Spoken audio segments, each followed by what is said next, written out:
i zaczyna się przygoda w RPA, moi drodzy. Ty, ktoś po gliny zadzwonił, czaicie? Gliniarz przyszedł i mówi...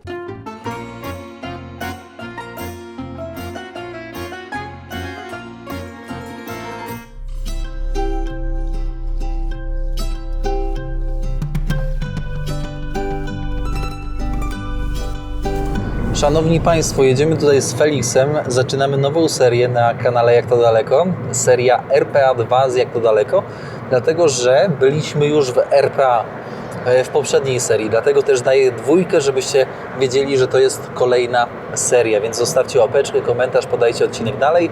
Tutaj naszym dzisiaj szoferem jest Felix z Lesotho, jeszcze właśnie po tej stronie, który jest taksówkarzem, no i za 15 lot i jadę właśnie na samą granicę.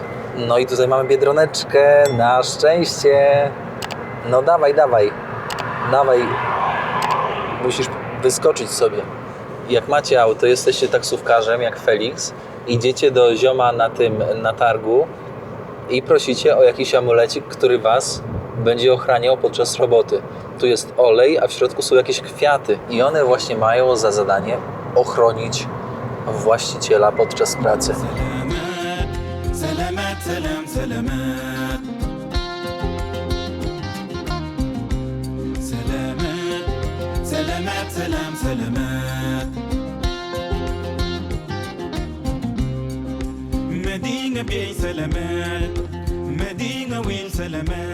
Granica Lesotho RPA, moi drodzy. Mało uczęszczano de facto. Dojechaliśmy na granicę. Jesteśmy na granicy, zobaczcie. Na granicy kozy się pasą, tutaj chłopaki. Thank you, brother. Thank you. Tak właśnie kończy się przygoda w Lesotho i zaczyna się przygoda w RPA, moi drodzy. Ach, wow, zobaczcie, no po prostu pięknie zrobiona torebka. Cudo. Ręczna robota, wow. Zobaczcie, ile tutaj pani tego narobiła. Piękna. Odstawiam. Pani coś na granicy chciała przyświrować. Sam nawet nie wiem, co ona chciała przyświrować, bo co tutaj można przyświrować, ale z 10 minut nie trzymała chyba po prostu dla zasady. Ale wszystko spoko, uśmiechnięci. Mówi, żebym wracał tylko latem. Ja mówię spoko, nie ma problemu, bo ja bardzo chętnie. No tak dobre wrażenie na mnie Lesotho zrobiło, że nawet ciężko mi jest to opisać, wiecie? Ależ tutaj jest pusto. Zobaczcie, boisko, konie się pasą. Oczywiście jest tutaj informacja na temat tego, jak dbać o siebie. No i co, opuszczamy Lesotho, idziemy do RPA. RPA jest dosłownie zrzut beretem, bo tutaj rzeka płynie, która stanowi naturalną barierę, naturalną granicę. Caledon Sport, Main Gate. Tutaj przeszliśmy właśnie przez granicę, szanowni państwo. I powiem wam tylko jedno. Podoba mi się chodzenie przez granicę w państwach afrykańskich, ujmijmy to, rozwiniętych. Dlaczego? Przyjemnie, przyjaźnie, szybko, bez zbędnego jakiegoś napięcia. Słuchajcie, w takich krajach mniej rozwiniętych, Mali, Burkina Faso, przekraczanie granic to wy widzieliście na odcinkach.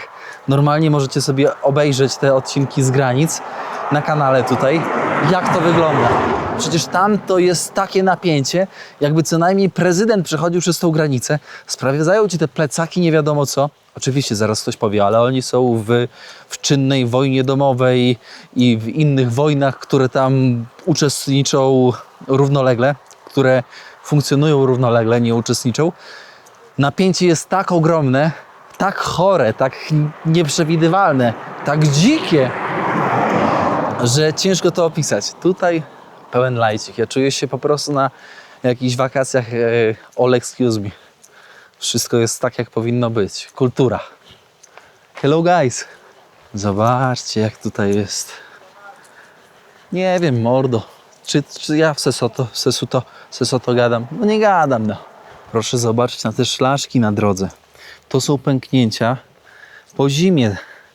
Jak wiadomo, woda wchodzi w szczelinę. Później jak zamarza, objętość się zwiększa, no i pęka. I później takie są właśnie szlaczki. No próbują to łatać. Hello brother. How are you today? Is good? Good? I ziomek tutaj mój siedzi sobie tako smutny przy tym. Zobaczcie, taki widok. Ziomek sobie obserwuje. A tu może bym koleżku złapał? Nie. Białe twarze się nie zatrzymały. Ty, ile jeszcze mam do tego miasta? Bo dzisiaj do tego miasteczka chcę na dojść. No zobaczymy. Tam chłopaki coś targują z tirowcem. Może i ja bym machnął do tego tirowca? No zaraz zobaczymy. Mordo, ja nie chcę panikować, ale tutaj nie ma co też romantyzować, że jest dobrze. Jest dobrze, no. Z jednej strony, wiecie, natura piękna i te sprawy, ale ruch na granicy to jest mniej niż zero. Naprawdę. Normalnie tutaj można by było namiot postawić i do jutra pewnie nikt by w niego nie wjechał. To nie jest dobrze. A warunki pogodowe sprzyjają, ale nie ma jak w ogóle się dostać do tego miasteczka. Fisburg, Fleisburg, nie pamiętam. Nie mam głowy do nazw. Wy od tego jesteście przecież, nie? Roberto, you are from South Africa? Yeah. Cool. Jedziemy z Roberto właśnie. Robert jest tutaj z południowej Afryki. Słuchajcie, no czekam na stopa 20 minut. Pomyliłem tutaj miasta, ale w ostatniej chwili się udało ogarnąć podobne nazwy. Zobaczcie, jaki spokój bije. Fyrysbek. Ojej! Bye bye, brother! Koleżka mnie podwiózł.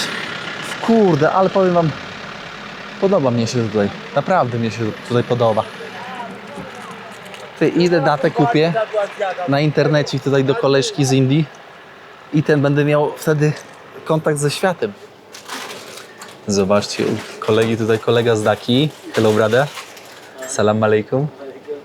Jest, good. I tutaj zobaczcie, no breloczki ma różne.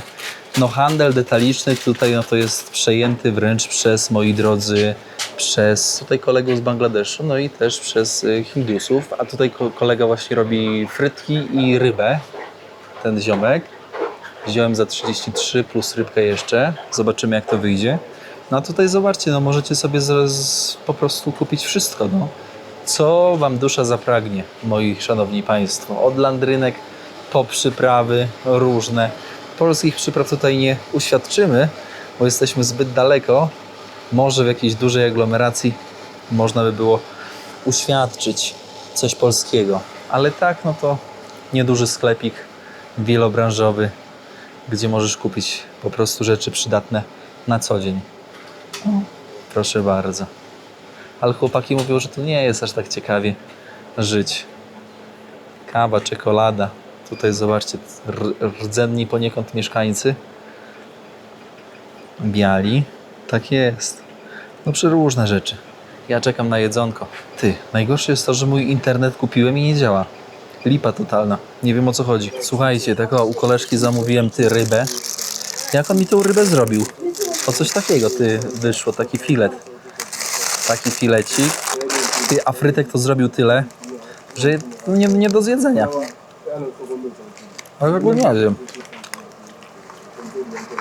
Dla kolegów tutaj dam trochę, przecież tego nie zjem, guys. Tak. Yeah, you're welcome.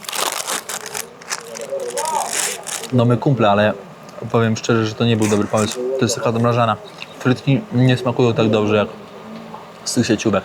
A kolega tutaj na wstępie z Bangladeszu powiedział, że mu broń do głowy jakiś czas temu przyłożyli. Mówię, fajnie. Ależ tu mieszanka, zobaczcie. Frisburg 1892 pobudowali. Ale tu mieszanka, siedzę w sklepie, sobie jem frytki z rybą i powiem wam tak, Hindusi z Bangladeszu, Afrykanerzy, tutejsi, kurde, mieszanka niesamowita, ale tacy oschli do siebie, to nie to co w Lesotho. Już tutaj na samym początku meczecik. No jednak wiecie, jak ludzie przyjeżdżają z Bangladeszu handlować, no to muszą się gdzieś modlić, nie? Czy chcecie, czy nie chcecie, no to tak działa. To miasteczko wygląda, jakby co najmniej wywaliła tutaj jakaś bomba i nie zdążyli posprzątać. Zobaczcie, rozmawiam z lokalnymi tutaj, mówią, że pracy nie ma. Ja pytam się, no ale przecież tutaj ci Afrykanerzy, no to rolnictwo takie porządne uprawiają, wiecie, nie mają tam 1 hektara ziemi, tylko tych hektarów mają naprawdę dużo. On mówi, ci ludzie mówią, że no raz jest praca, raz nie ma, no. Czasem płacą, czasem nie płacą, nawet za robotę nie zapłacą. Więc widzicie, no tutaj jest różnie. Jeden z tutejszych zabytków we Flitsburgu to jest właśnie kościół. Ale ten kościół jest zamknięty. Jejku. No przecież ja tam muszę wejść, mam pokazać. Zauważcie, że tam, gdzie są Afrykanerzy, chrześcijanie, to ten kościółek, zobaczcie, jak on jest doinwestowany. Jak on jest elegancko zadbany. Tutaj widać rękę człowieka, że tu jest praca. Ten kościół ma 200 lat, moi drodzy. I zobaczcie, jak ci Afrykanerzy tylko dotarli tutaj, to zaczęli budować świątynię. Tak jak wcześniej powiedziałem, wokół świątyni tworzy się życie. Każda świątynia jest pewnego rodzaju sercem społeczności skupiającym. Zauważcie, jak pięknie ten piaskowiec się zachował tutaj. Kapelusze z głów. Ja tu jestem nielegalnie, więc nie polecam wam, bo mogą mnie tutaj pogonić. No ale jak już człowiek przejechał tyle, no to przecież żadna kłódka go nie zatrzyma. No nie przesadzajmy. Ten kościółek należy do holenderskiego kościoła reformowanego i skrywa dwie ciekawostki. 1893 kończył budować tenże kościółek. Moi drodzy, i po kilku latach wybucha II wojna burska. Kiedy Brytyjczycy wpadli tutaj walczyć, no to co zrobili? Wszystko, co było w kościele, wyrzucili, ławki, nie ławki, miasto spalili dookoła, ale kościół oszczędzili. Dlaczego? Dlatego, żeby zrobić schronienie dla swoich koni. Ciekawe, nie? Więc dzięki temu, dzięki praktycznemu zastosowaniu kościół przetrwał. Kiedyś na tym obszarze, wokół, w tym dystrykcie można powiedzieć, było wielkie wolne państwo orania. I to wielkie wolne państwo orania tworzyli Burowie, czyli potomkowie Holendrów. Więc tak zwani Afrykanerzy. I, moi drodzy, najciekawsze jest to, że Brytyjczycy, bo tutaj każdy chciał swoje, Brytyjczycy swoje, Burowie, czyli ci osadnicy holenderscy swoje, a Zulusowie i jeszcze inne plemiona też swoje. Każdy coś chciał ukraść dla siebie, zabrać dla siebie. Każda ze stron mówiła, że to Bóg im przykazał, oprócz Anglików, bo Anglicy to po prostu przyszli, bo tutaj się opłacało być i mieć te tereny. Kiedy wolne państwo orania zaczęło upadać, no to, szanowni państwo, tutaj zostały wrzucone wszelkiego rodzaju dokumenty władz, które nad tym czuwały.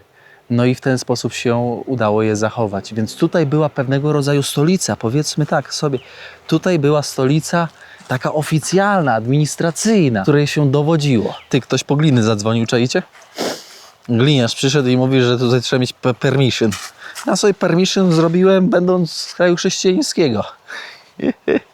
Żyćku, no. Pan policjant 30 minut mnie przetrzymał i mówi tak, bo tutaj trzeba zawsze każdego zapytać, czy wiecie, czy można wejść, żeby otworzyli ci, czy coś nam dali klucz i takie sprawy, nie? Ja mówię, no ale stary, gdzie pójść po ten klucz?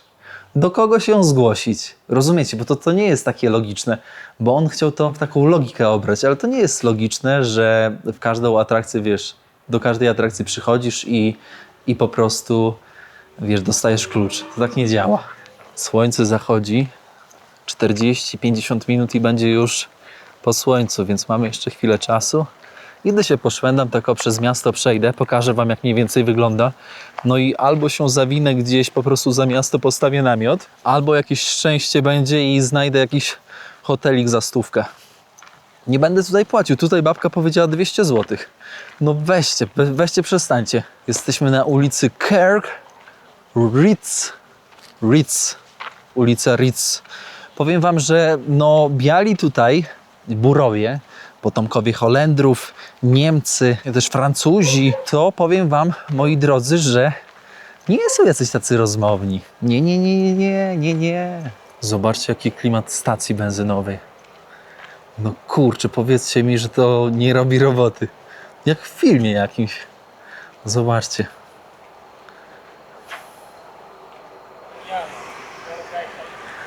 Zobaczcie, jaki klimacik, ty. Food zone. Takie, powiedziałbym, wręcz chore, wielkie ulice. Nie wiem, z czego to się bierze. Dla mnie osobiście to tak duża ulica to jest trochę strata przestrzeni miejskiej. Powiedzcie, co myślicie, bo ja się gubię w logice tutaj. Robertson. Ale tutaj muszą być tarcia. Wśród właśnie tych białych burów, Afrykanerów. Słuchajcie, oni w przestrzeni publicznej cały czas w Afrikaans mówią. To jest taka mieszanka niemieckiego, angielskiego. Cały czas, non-stop. Czy tutaj sugerują mi, że tutaj jest nocleg? Czy tutaj meble sprzedają może? Zobaczcie, jak jest pusto. Jest weekend i tutaj nie ma co oszukiwać, ale no ja normalnie ulicami sobie chodzę. Słuchajcie, tutaj właśnie sobie odpoczywają biali. Pogadałem z Davidem. David 60 parę lat. W Durbanie się urodził. Wow, niesamowite. Ale powiem wam tak, tutaj na przykład sobie śpiewy śpiewają, bawią się sami biali. I to nie jest tak, jak ktoś mi napisał w tamtej serii pod odcinkami z RPA, hello brother, że wiecie, że już nie ma podziałów, nie ma. Są podziały, moi drodzy. Biali tutaj, Afrykanerzy lepiej sobie znacząco radzą niż ciemnoskórzy. I to jest bez dwóch zdań. Tutaj nawet nie ma co polemizować, bo to widać gołym okiem po prostu, najzwyczajniej w świecie. Tutaj, szanowni państwo, szkoła podstawowa. Exactly, I come. Oh, really? Can I come inside? Brother, I am lucky?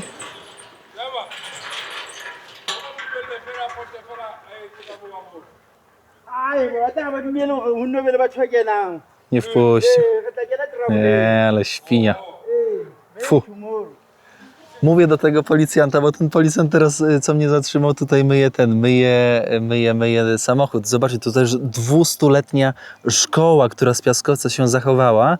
No i tam jest ten strażnik, ale strażnik powiedział, że on jutro mogę przyjść. Jutro, jak będzie czynna szkoła. Co mnie najbardziej urzeka w tych starych szkołach, w tych starych budynkach, to okiennice. One zawsze, moi drodzy, są wielkie, wpuszczają bardzo dużo światła. Zobaczcie na te budynki. Zobaczcie, one mają taki aspekt właśnie holenderski. Holenderskie takie domy. No zobaczcie, wielkie okiennice. Coś pięknego. Ekipa z jeepa z piłką. The Villiers Flex. Zobaczcie nawet na takie drobne sprawy jak oznaczenia ulic. Takie europejskie, nie? Że w ogóle są. Bo w tych częściach, gdzie mieszkają rdzenni, no to takich rzeczy nie ma. Znaczy są, ale poobrywane, czasami w ogóle praktycznie nie ma, no. Na słowo honoru. Jak pięknie zadbane, jak w ogóle taki inny klimat miejsca, w ogóle tak się człowiek przyjemnie czuje w tym wszystkim, nie? Zauważacie to? W sensie jest różnica względem takich afrykańskich widoków, które pokazuję wam na vlogach, na innych vlogach. No i nie ma co ukrywać, no. Po prostu jednak europejski mental robi swoje. Jakby to nie zabrzmiało, ale jest jakość, moi drodzy. Dobrze, no to nie ma co ukrywać. Idziemy szukać miejscówki na nocleg. Postawimy gdzieś sobie namiot. Dzisiaj nie jest tak zimno.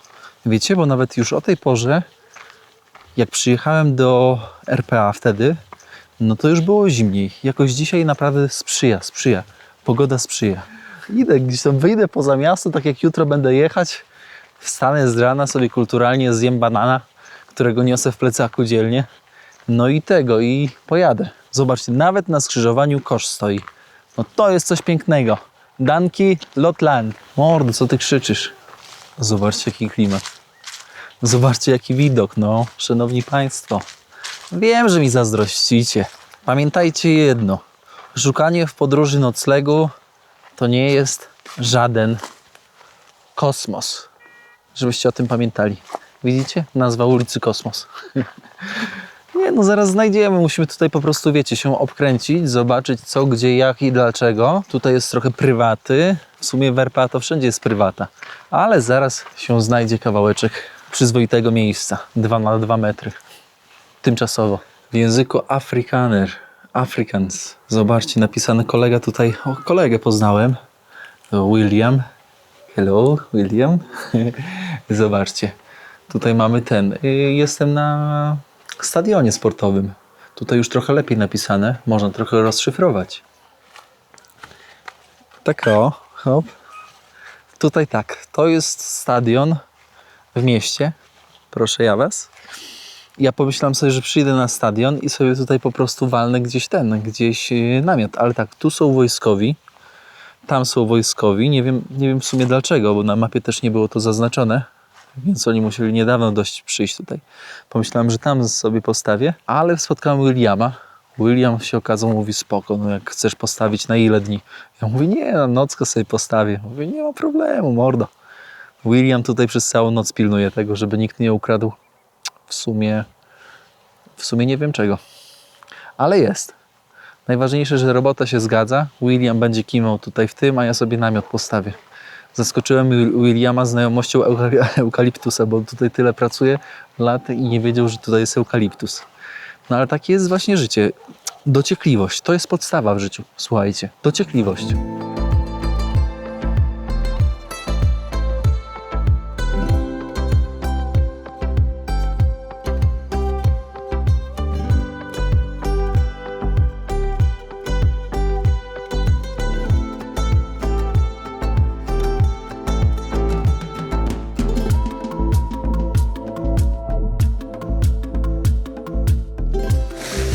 No powiem wam tak, no nie jest źle.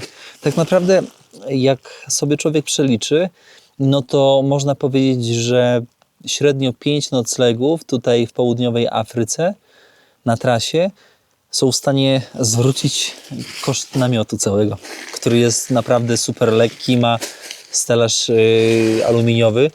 No więc zobaczcie, jaka to jest perspektywa. No dzisiaj nocleg tutaj mam wszystkie baterie podładowane, więc może jeszcze kolejne dni będą pod namiotem. Bo niestety ogranicza mnie w tej kwestii zdrowie i pojemność baterii. Żebyście mogli też oglądać. Nie? Materac, śpiwór jeszcze i wszystko gotowe. Uwielbiam tą matę pompowaną workiem. Pompujesz, wyciągasz, zakręcasz. Mistrzostwo ma 3 dziury. Po Afryce subsaharyjskiej, to chyba w Mali miałem te przeboje, czy w Senegal. W sumie nie ma, Afryka Zachodnia gdzieś, ale już powinno nockę znieść.